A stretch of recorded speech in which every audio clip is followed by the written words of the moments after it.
Sachant que vous organisez un événement et la population doit être derrière vous. La population doit vous soutenir. Vous avez besoin de la bénédiction de la population. Mais vous avez mal commencé. Vous avez mal commencé. Vous êtes venus, vous avez cassé les domaines des gens, les business des gens, les activités des gens. Des personnes sont couchées jusqu'à présent. Et c'est cette malédiction-là qui a rattrapé Vous attendiez à quoi? On aurait voulu que les gars arrivent loin. Au moins, au second tour, au moins. Parce qu'on est patriote, parce qu'on est ivoirien, parce qu'on est fiers d'être ivoirien. Voilà ça. Après les éléphants, nous on continue d'être ivoiriens. Après le football, là, nous là, on continue d'être ivoiriens. La malédiction c'est à justice cette équipe. Le business, en passant tout le temps à sa poche, en ne pensant pas à l'avenir du pays. C'est ça qui agit. Chers camarades, hier, je vous disais que notre pays est sous l'effet de la malédiction. Vous ne m'avez pas cru. Vous ne m'avez pas cru. J'ai vu plein de personnes qui m'ont insulté. Plein de personnes qui ont dit des choses. Mais ce que j'ai dit là, c'est ça qui est la vérité. La Côte d'Ivoire est sous l'effet d'une malédiction. Parce que ceux qui sont à la tête de la Côte d'Ivoire ne se comportent pas bien. En pleine canne, on a vu des gens qu'ils ont mis dehors. En pleine canne, ils ont cassé les magasins des gens. Ils ont augmenté les prix. Même dans même janvier, là, ils ont augmenté le prix de l'électricité. Aujourd'hui, le 20 combien? Le 23. Dans une semaine, les Ivoiriens vont payer des factures salées. Vous augmentez les tickets. Vous volez les tickets. Et vous envoyez ces tickets-là aux bons petits. À vos bons petits pour revendre les tickets à 200 000, 300 000, 500 000, on ne sait même plus combien de mille. Si vous êtes au pouvoir, que vous êtes des millionnaires, tout le monde n'est pas millionnaire en Côte d'Ivoire. Donc, le mal que vous infligez au peuple de Côte d'Ivoire, c'est ce mal-là aujourd'hui que Dieu vous inflige au travers de cette canne. Parce que si vous aviez gagné ce match 4-0, si c'était la Côte d'Ivoire qui avait gagné 4-0, eh Allah, Dieu seul sait ce qui allait se passer. C'est vrai qu'il reste une chance. Il reste une chance, bien sûr. Mais vous verrez, cette chance-là, cette petite chance qui vous reste là, vous verrez comment l'humiliation sera grande. C'est pourquoi Draman, il a déjà fait son petit communiqué. Oui, il a fait son communiqué. Il dit non, c'est parti remise. Un autre jour, on va prendre la coupe. On a déjà pris en 92 et en 2015. Ce n'est pas grave. Mais l'équipe n'est pas encore éliminée. Pourquoi Draman Ouattara jette l'éponge? On ne sait jamais, peut-être que nous tous, on sera dans la honte. Puisqu'actuellement, il y a la Gambie qui joue. Les gens comptent sur les autres matchs, d'autres doivent perdre. En tout cas, il y a des calculs bizarres que vous faites dans votre truc. Moi, je ne maîtrise pas ballon. Je vous ai dit que je ne regarde pas ballon. Moi, je ne suis pas un homme de football.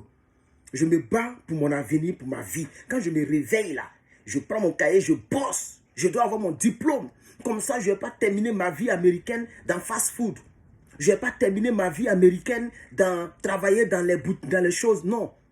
Je vais quand même avoir un petit boulot, même si ce n'est pas grand, mais un petit boulot qui est un peu différent de la masse populaire.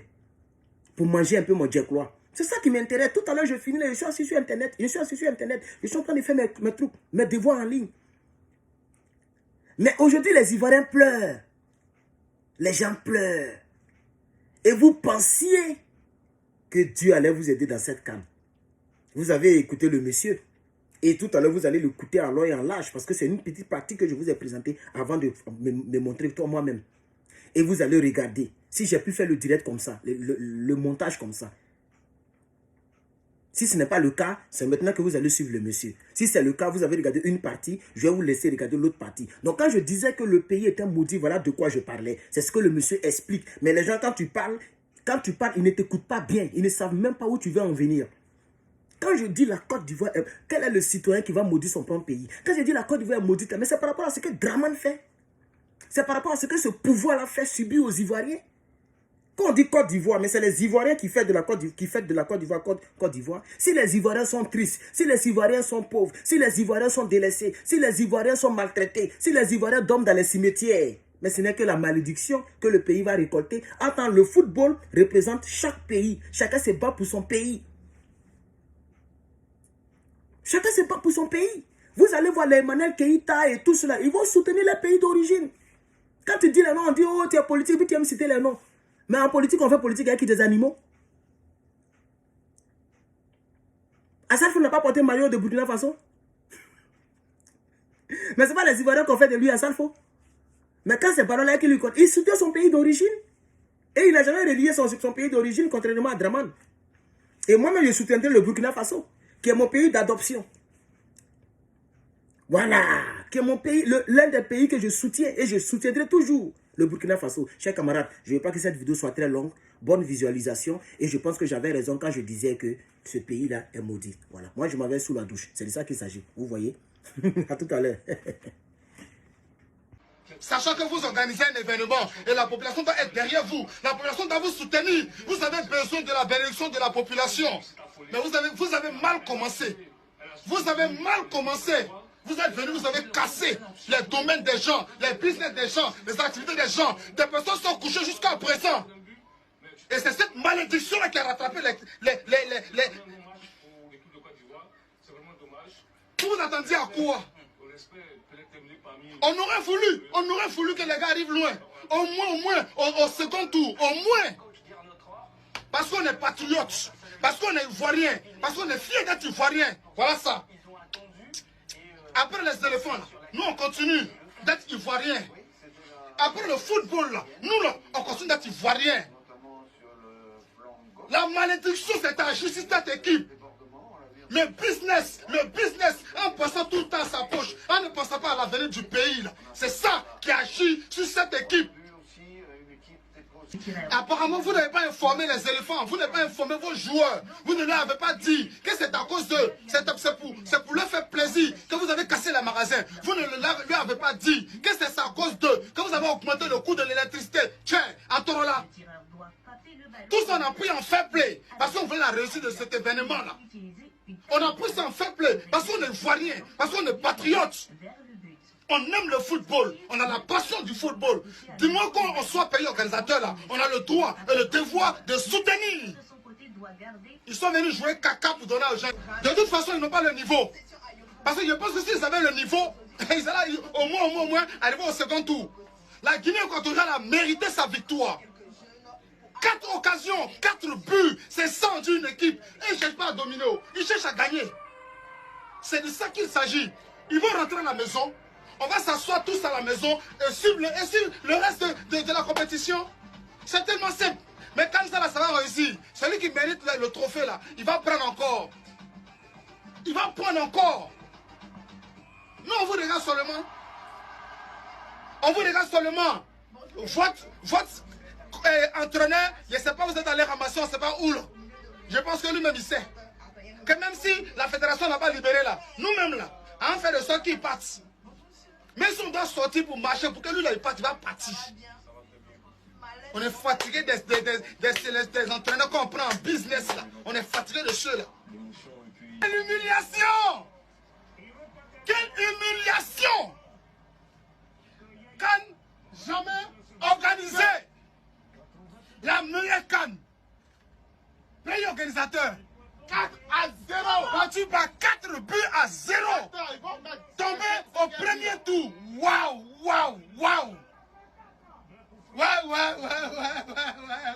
En 84, on tombe au premier tour. Au premier tour. En 84, c'était comme ça. Ça veut dire que côté pays, côté organisation des cannes, il n'y a pas pour nous dedans. Laissons ça.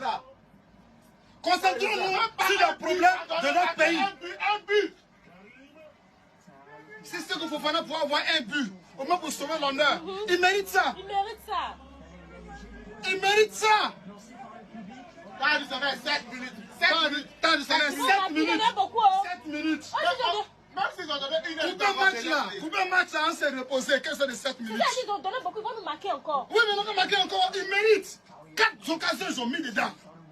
Celle-là, est-ce que l'occasion peut compter? Même un, ils n'ont pas mis dedans. 4 occasions, 4 buts. C'est ça. Quand on ne pense pas à l'intérêt du pays et quand on pense à sa poche, on veut tout faire en business. C'est comme ça on finit. Une pensée à mon bon petit, comment il s'appelle ce petit là? Baraté Salif. Voilà quelqu'un qu'on connaît très bien à Boaké. On l'appelle le lion de Boaké. Non, ça a eu raison de ne pas venir. On dit Zay indiscipliné, on dit Zay Zadi. Que la nourriture a trop d'huile. Il sait pourquoi, c'est professionnel. Il sait pourquoi. Il sait pourquoi, c'est professionnel. Vous donnez raison à ça. Voilà. C'est bien. Un joueur qui mange la scène, il ne peut pas courir. Tu as couru comment? Tu vas dessus un livre, tu vas battre le ballon. Occasion, 3 buts. C'est ça on dit équipe. C'est ça on dit équipe. Tu connais pourquoi ils sont sur le terrain. 3 occasions, 3 buts. Vous allez prendre des fourriers, des gens qui sont des milliardaires. Des gens, vous-même, vous ne savez pas comment ils ont fait pour arriver en Europe. Quand vous entendez qu'il y a un joueur qui brille dans un club, vous allez ramasser, vous allez les déposer, on va forcer quoi? Pendant que nos frères sont en train de se tuer dans les A5 africains, on les paye à 180 000 francs par mois. On les paye à 180 000 francs par mois. Regarde, Gradel venu faire quoi? Gradel venu faire quoi? Moi, je ne rentre pas. Avec 3 minutes, tu vas faire rentrer Gradel par rapport. Des gens, ils sont non locaux, ils sont forts. Vous les laissez. Vous allez prendre des gens qui ont des millions sur leur compte, ils sont couchés là-bas. Vous ne savez pas comment ils se font pour arriver en Europe. C'est-à-dire que vous allez prendre en business tout ça à cause de vos poches. Vous ne passez même pas à l'intérêt du pays. 3 occasions, 3 buts. Voilà que c'est vaurien là. Ils ont combien d'occasions? Même un. Il n'est pas mis dedans. Déçu de vous, fatigué même. Voilà un entraîneur aussi. Un entraîneur même. Il est plus vieux que le pays. Hein? Un entraîneur qui est vieux que le pays. Son palmarès même est nul. On va le prendre. Pour... C'est décevant. Hein? Voilà. Voilà. Ça, c'est ma première vidéo. Affaire à suivre demain. De toute façon, il est tapé dedans. Quand tu dis là-bas, c'est maintenant il va parler.